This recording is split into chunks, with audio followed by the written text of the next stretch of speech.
Lucy वेस्टनरा की हालत दिन बदन खराब होती जा रही थी। जो कभी हल्की फुल्की रंगों और ताज़ा फूलों से सजा रहता था, अब एक बीमार खाने में बदल चुका था।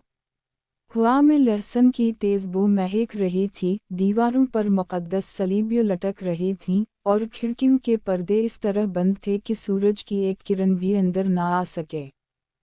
डॉक्टर वॉन हेल्सिंग, जो अब लूसी के मुआलिज थे, हर रोज़ नए तजर्बात कर रहे थे। इन्होंने लूसी के गले में लहसुन के हार पहना दिए थे, इसके बिस्तर के चारों तरफ मुक़द्दस मेज़बान के टुकड़े बखेर दिए थे, मगर ये सब बेकार साबित हो रहा था।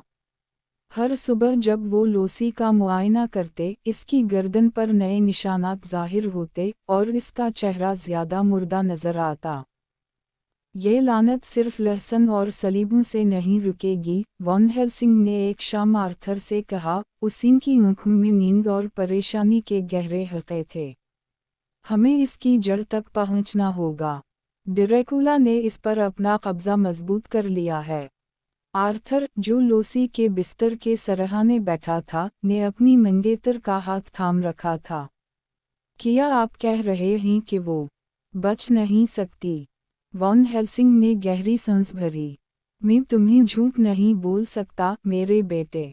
जो कुछ हो रहा है वो आम बीमारी नहीं है। ये एक तब्दीली है, एक खौफनाक नाकाबिल बयान तब्दीली।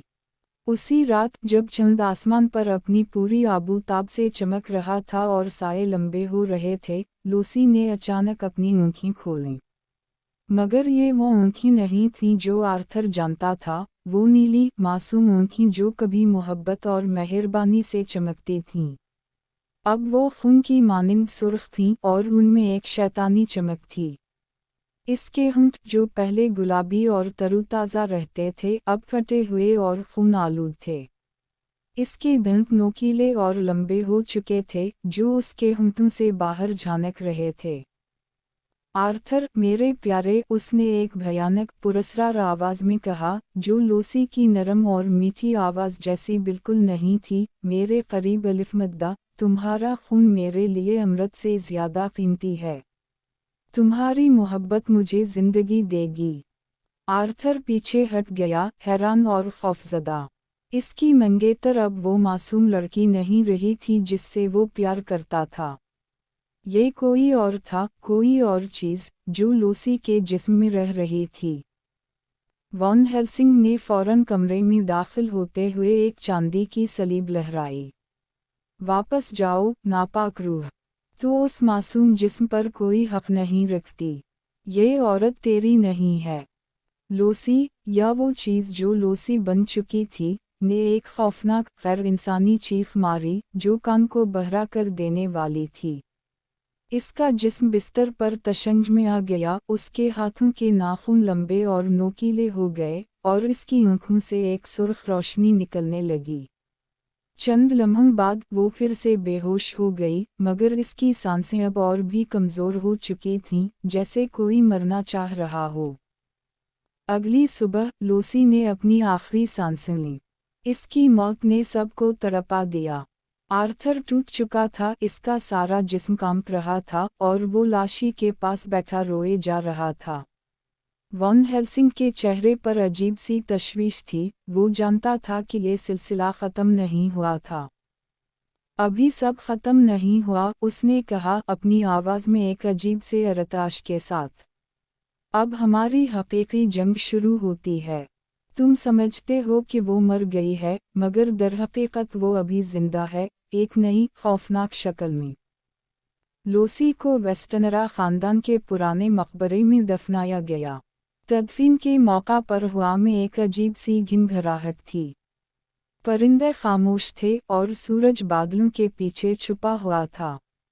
आर्थर ने आखिरी बार अपनी महबूबा की लाश को देखा। अब वो पुरसुकून और खूबसूरत लग रही थी, जैसे मौत ने उसे इस खौफनाक तब्दीली से बचा लिया हो। मगर दफनाए जाने के बाद अजीब व गरीब वाक़यात रूनुमा होने लगे। मकबरे के आसपास रात के वक्त एक सफ़ेद लिबास में औरत नज़र आती, जो छोटे बच्चों को अपनी तरफ खींचती और उनका खून पी जाती। मकामी लोगों ने उसे खूनी औरत का नाम दे दिया था। बच्चों के गुम होने के वाक़यात बढ़ने लगे और हर गुमशुदा बच्चे की लाश जब मिलती तो इसका सारा खून निकल चुका होता। एक रात वॉन हेल्सिंग ने आर्थर, जोनाटन और कॉर्नेसी को साथ लेकर मकबरे का रुख किया। हर एक के हाथ में एक मुक़द्दस सलीब, लहसुन का हार और एक नोकदार खंबा था। मकबरे का माहौल खौफनाक था। हवा में मुर्दा जिस्मों की बू थी और छत से टपकते पानी की आवाज़ दिल दहला देने वाली थी। जब इन्होंने लोसी के ताबूत को खोला तो हैरत से साकत रह गए। लोसी का जिस्म बिल्कुल ताज़ा था, जैसे अभी जिंदा हो। इसके गाल गुलाबी थे, होंठ सुर्ख और तरवाओ ताज़ा, और आँखें बंद थीं जैसे वो गहरी नींद सो रही हो। इसके होंठों पर खून के छींटे थे और उसके चेहरे पर एक शैतानी मुस्कुराहट थी। अब देखो, वॉन हेल्सिंग ने कहा, इसकी आवाज़ में दर्द और गुस्सा था। ये है वैम्पायर की हकीकत। ये मरती नहीं बल्कि तब्दील होती है। ये लाशें जिंदा हैं और ये हमेशा के लिए भूखी रहती हैं। उसी लम्हे लोसी ने अचानक आंखें खोलीं और अपने नोकीले दांत निकालकर आर्थर पर झपटी। इसकी आंखों में कोई पहचान नहीं थी, कोई इंसानियत नहीं थी, सिर्फ एक जानवर की तरह की भूख थी। आओ मेरे प्यारे, हम हमेशा के लिए इकट्ठे रहेंगे।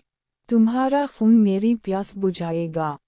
वॉन हेल्सिंग ने फौरन लहसुन का हार इसके गले में डाला, जिससे लोसी की जल्द झुलसने लगी और धुआं उठने लगा। फिर आर्थर ने आंसुओं से भरी आंखों के साथ चांदी का एक नोकदार खंबा इसके सीने में गाड़ दिया। लोसी ने एक खौफनाक, दिल दहला देने वाली चीख मारी। इसका जिस्म तशंज में आ गया और फिर वो राख में बदल गई। आर्थर जमीन पर गिरकर रो दिया। इसकी आंखों में सिर्फ दिख नहीं बल्कि गुस्सा भी था, एक ऐसा गुस्सा जो सदियों तक ठंडा नहीं हो सकता था। हम इस शैतान को तबाह करके रहेंगे। इसने न सिर्फ मेरी महबूबा को मारा बल्कि उसे मौत के बाद भी आराम से नहीं रहने दिया। वो इसके रूह को भी बर्बाद कर दिया। वॉन हेल्सिंग ने सबको इकट्ठा किया। अब हम जानते हैं कि हमारा दुश्मन कौन है। ड्रैकुला इंग्लैंड में है और वो अपनी सल्तनत फैला रहा है। इसने लोसी को सिर्फ एक कलाकार के तौर पर इस्तेमाल किया, एक नया वैम्पायर बनाने के लिए। हमें इसके तमाम डब्बे ढूंढने होंगे जिन्हें उसने लंदन के मुख्तलिफ मकामात पर छुपा रखा है। हर डब्बा इसकी ताकत का मंबा है। जोनाटन ने अपनी डायरी खोली, जो अब इसका सबसे कीमती सामान बन चुकी थी। मैं जानता हूँ कि वो कहाँ छप सकता है। इसने मुझे अपने मंसूबों के बारे में बताया था। वो जदीद शहरों में रहना चाहता है, जहाँ लोग पुराने अकीदों पर यकीन नहीं रखते। मैना, जो अब तक खामोश खड़ी थी, बोली, और मैं इसके ज़हन में जासूसी कर सकती हूँ। जब भी वो किसी को निशाना बनाता है, मुझे इसका एहसास होता है। मैं इसकी भूख महसूस कर सकती हूँ, इसका गुस्सा और इसकी खुशी जब वो किसी का खून पीता है। वॉन हेल्सिंग ने सबकी तरफ देखा, इसकी आंखों में एक नई उम्मीद जागी। तो फिर हमारी टीम मुकम्मल है।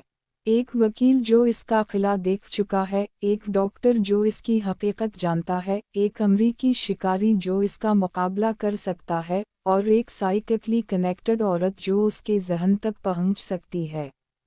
हम ड्रैकुला का मुकाबला करेंगे और हम उसे तबाह करके रहेंगे। उसी दौरान लंदन के ईस्ट एंड में ड्रैकुला एक नई शिकारगाह में मुलव्वस था। वो एक नौजवान लड़की के कमरे में खड़ा था, जो खौफ से बेहिस हो चुकी थी। चंद की रोशनी में इसका लंबा साया दीवार पर पड़ रहा था और इसकी आँखें चमक रही थीं। तुम खुशकिस्मत हो, उसने अपने शिकार से कहा। इसकी आवाज़ में एक अजीब सी मिठास थी। तुम हमेशा जिंदा रहोगी, मेरी सल्तनत का हिस्सा बनोगी। तुम्हें कभी बुढ़ापा नहीं आएगा, कभी बीमारी नहीं होगी। सिर्फ एक ही कीमत है, तुम्हें हमेशा खून पीना होगा। जैसे ही उसने लड़की की गर्दन पर अपने दांत गाड़े, उसे मैना के जहन में अपनी मौजूदगी का एहसास हुआ।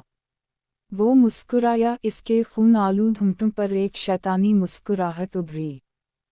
آؤ میری محبوبہ، اس نے زور سے کہا، حالانکہ وہ اکیلا تھا لیکن وہ مینا کے دماغ کو بھی اپنے قابو میں لے چکا تھا۔ ڈریکولا نے پھر مینا کے دماغ میں کہا، اپنے دوستوں کو لے کر آؤ، میں تم سب کا استقبال کرنے کے لیے تیار ہوں، تم سب میرے ہو اور تم سب میری سلطنت کے بانی بنو گے، مینا تم میری ملکہ بنو گی۔ اگلی قسط میں ڈریکولا کا تعاقب شروع ہوگا، جبکہ ڈریکولا بھی مر جیم الف یا مار دو کی حکمت عملی اپنا چکا تھا۔